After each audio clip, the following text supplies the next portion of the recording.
अस्सलाम वालेकुम। मैं हूँ मिस डीएनए, आपकी बायोलॉजी टीचर। और लेक्चर स्टार्ट करने से पहले मैं आपको अपने मुतालिक इंटरेस्टिंग इन्फॉर्मेशन बताऊंगी। क्या आप जानते हैं कि हमारा जीनोम किसी भी दूसरे बंदे से 0.1% डिफरेंट होता है, लेकिन ये हमारे डीएनए के 3 मिलियन डिफरेंसेस के बराबर है। और अगर हमारे तमाम सेल्स के डीएनए को सीधा कर दिया जाए तो ये 70 टाइम्स सूरज तक पहुंचकर वापस आएंगे। तो आज का हमारा टॉपिक है गैसियस एक्सचेंज इन प्लांट्स। तो आइए इसके मुतालिक एक वीडियो देखते हैं।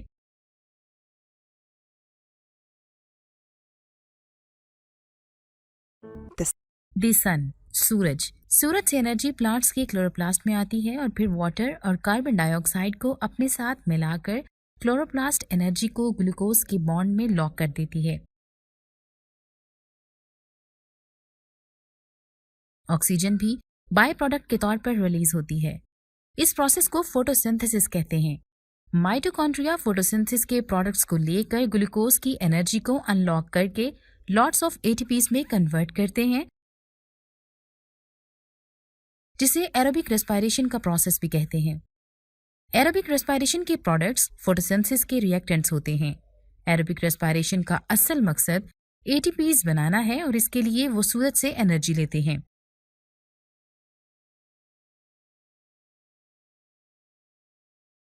जैसा कि सेलुलर रेस्पिरेशन एंड फोटोसिंथेसिस के फॉर्मूला से जाहिर है कि एक के रिएक्टेंट्स दूसरे फॉर्मूला के प्रोडक्ट्स हैं।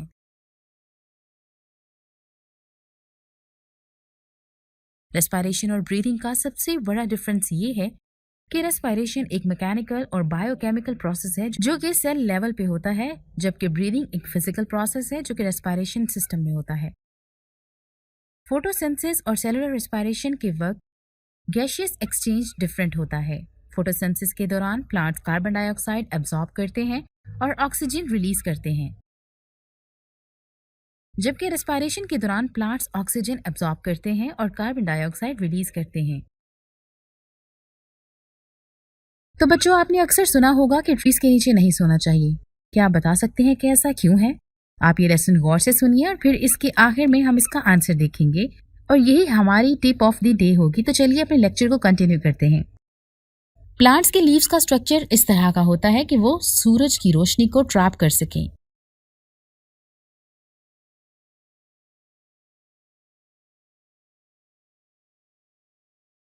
लीव्स सेल्स में पैलेसेड, मेसोफिल और ग्रीन फ्लूइड मेसोफिल होता है और इन्हीं की वजह से लीव्स की अपर साइड बॉटम साइड से डार्कर लगती है।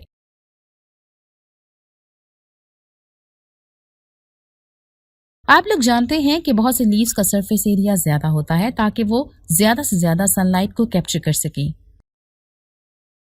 इसके अलावा हमें फोटोसिंथेसिस के लिए क्या चाहिए? Carbon dioxide.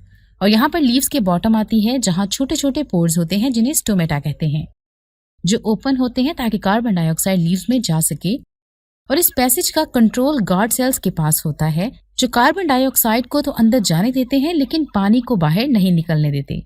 Carbon dioxide leaves में दाखिल होती है और लीव्स की निचली सतह पर मौजूद एरी लेयर, जिसे स्पॉन्जी मेसोफिल भी कहते हैं, में एंटर होती है और फिर फोटोसिंथेसिस के लिए पैलेसेड लेयर की तरफ बढ़ते हैं। लीव्स थिन होते हैं, इसीलिए कार्बन डाइऑक्साइड को ज्यादा ट्रेवल नहीं करना पड़ता। हमने सनलाइट कार्बन डाइऑक्साइड को देख लिया, अब बढ़ते हैं वाटर की जानिब। वाटर रूट्स के जरिए प्लांट्स में आता है और फिर लीव्स में वैस्कुलर बंडल में चला जाता है जहां एक हॉलो ट्यूब होती है जिसे जाइलम कहते हैं। वैस्कुलर बंडल ही लीव्स में वेन बनाते हैं जिससे पानी प्लांट्स में फैलता है। अब लीव्स के पास वाटर, कार्बन डाइऑक्साइड और सनलाइट है। अब बस उन्होंने फोटोसिंथेसिस से इसे ग्लूकोज में कन्वर्ट करना है और ऑक्सीजन रिलीज करना है।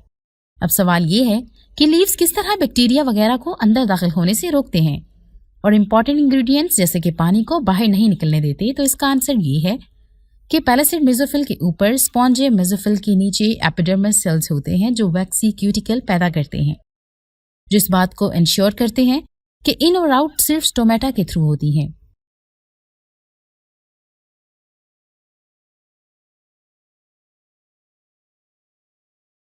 पहले वैक्सी क्यूटिकल होती है, फिर एपिडर्मस होती है।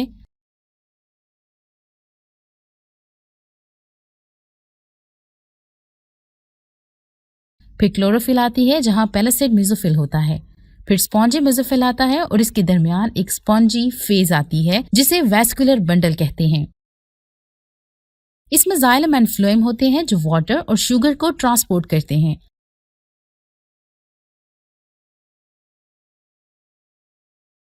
और फिर सबसे नीचे स्टोमेटा आता है जहां से गैसेस एक्सचेंज होती हैं।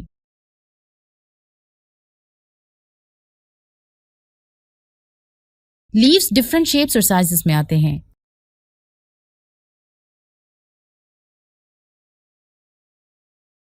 पौधों में दिन के वक्त फोटोसिंथेसिस और रेस्पिरेशन दोनों होती हैं और रात के वक्त सिर्फ रेस्पिरेशन होती है। प्लांट्स में गैसियस एक्सचेंज लेंटिसेल्स के थ्रू भी होती है। लेंटिसेल्स वुडी स्टेम्स में बार्क में मौजूद ओपनिंग्स होती हैं और ये गैसियस एक्सचेंज के लिए भी काम आती हैं। तो चलिए अब हम अपने टिप ऑफ द डे पे आते हैं कि हमें दरख्तों के नीचे सोने से क्यों मना किया जाता है। और इसका आंसर ये बिल्कुल नहीं कि ट्रीज पर जिन होते हैं, बल्कि इसका आंसर गैसियस एक्सचेंज है।